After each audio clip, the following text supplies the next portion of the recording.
Oy, good day mga kamots. Welcome back to our YouTube channel. So marami na rin mga nagme-message at nagko-comment sa ating YouTube channel mga kamots kung kamusta na nga raw ba yung pinakabit natin na B-Star Flash kay Honda Beat Fi version 2. So pasensya na kayo mga kamots, ngayon lang ako makakapagbigay ng feedback sa inyo. Sa video na to pag-uusapan natin yung condition niya after 8 months. So 8 months ko na to na nagagamit itong B-Star Flash na to mga kamots, no? And kung ano yung mga naging experience ko nung pinakabit ko tong B-Star Flash mga kamos dito sa Honda Beat Fi version 2 ko. Sumemplang ba ako? Kung madulas ba siya mga kamos at kamusta yung performance niya?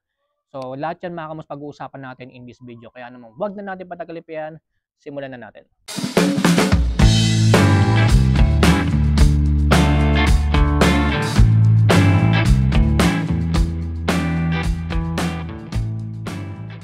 So first mga kamos, let's talk about the condition, no, after 8 months natin gamitin itong B-Star Flash. By the way mga kamos, ang pinakabit ko nga palang size ng B-Star Flash para sa Honda Beat Fi version 2 natin is same sa stock. So 80 by 90 by 14 sa unahan mga kamots, and then 90 by 90 by 14 naman sa likuran. So same sa stock din yan mga kamots. So hindi tayo nagdadagdag or nagbabawas ng size pagdating sa gulong kahit na nagpapalit tayo ng ibang brand. So pagdating sa condition, intact pa rin naman yung mga thread niya, and then so far mga kamots, pagdating sa gilid, ito may mga buhok-buhok pa rin naman siya or yung mga himulmul, no?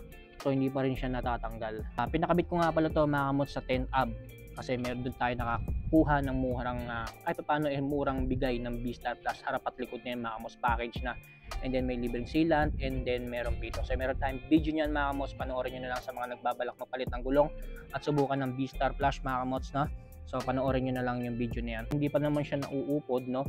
Although ito, nasaba ko na to sa mga long rides mga kamots. So nakadalawang long rides na to. So puro sa Rizal area. So intact pa rin yung thread niya. By the way mga kamos, ito nga palang B-Star Flash soft compound. Expect natin mga kamos, madali siyang mapupudpod. Pero depende na lang yan sa riding habit nyo mga kamos. Kung lagi kayo nasa kalsada or pang service nyo lang naman mga kamos, no? So tulad nitong na B-Star Plus na nakakabit sa Honda Beat Fi version 2 natin mga kamos. So most of the time mga kamos, pang service ko lang naman, no?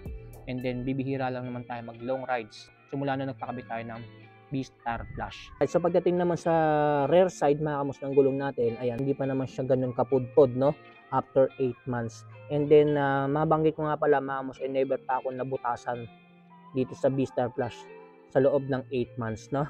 So luckily, and then hopefully sana hindi na tayo mabutasan mga kamos kasi magastos kasi kapag nabutasan tayo. So required tayo, lalo na pagka malaki yung butas, malaking pako, required tayo magpalit ng gulong. Mabuti na lang dito sa B-Star Flash natin mga kamos, kahit na budget meal siya, hindi pa naman tayo nabubutasan. So pagdating naman sa performance niya, marami kasi nagsasabi mga kamos na ang B-Star Flash daw madulas kapag lalo na kapag basa ang kalsada. To be perfectly honest, unang kabit niya talagang madulas talaga siya. Nung pinakabit ko kasi to mga kamos, September last year. So, nung mga buwan na yun mga kamos, talaga nag-uulan-ulan na. So, doon ko talaga nasubukan yung B-Star Flash ko, talaga madulas nga ba siya sa mga basang kalsada, no? So, I must admit mga kamos, talagang madulas siya sa una. Ayan, no? So, take note lang mga kamos, sa unang kabit niya mga kamos, kasi talagang fresh pa talaga yung gulong. So, unang from September na pinakabit natin to hanggang katapusan ng September mga kamos, doon ko talaga naramdaman na madulas talaga siya. Ayan, so tama naman yung mga nagsasabi na madulas talaga siya. Pero sa una lang yon mga kamos. Pero nung na-break in ko na tong B-Star Flash na to mga kamos, sa basang kalsada, mas confident na ako mga kamos kasi makapit siya, no? Again, soft compound kasi yan, kaya talagang expected natin na makapit siya.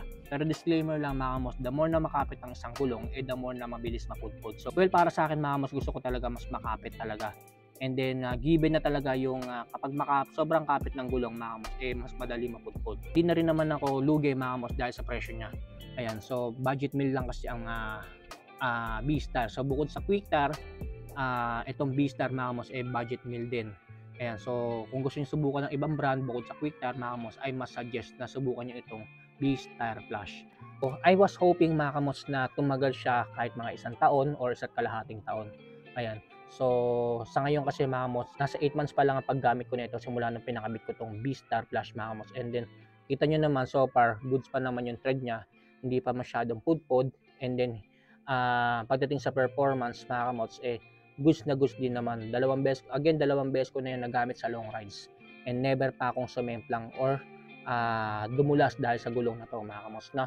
Alright, so sana na mga kamos nabigyan ko kayo ng quick feedback sa mga nagko-comment dyan mga kamos kung kamusta na ba yung Beastar Plus natin, kung pud na ba, and then kamusta yung performance. So sana nabigyan ko kayo ng idea or quick idea mga kamos kung kamusta yung kondisyon ng pinakabit nating Beastar Plus dito sa Honda Beat FI version 2. So dito ko na lang tatapusin ang aking vlog. Maraming salamat sa mga nagko-comment at nag-update mga kamos sa ating YouTube channel.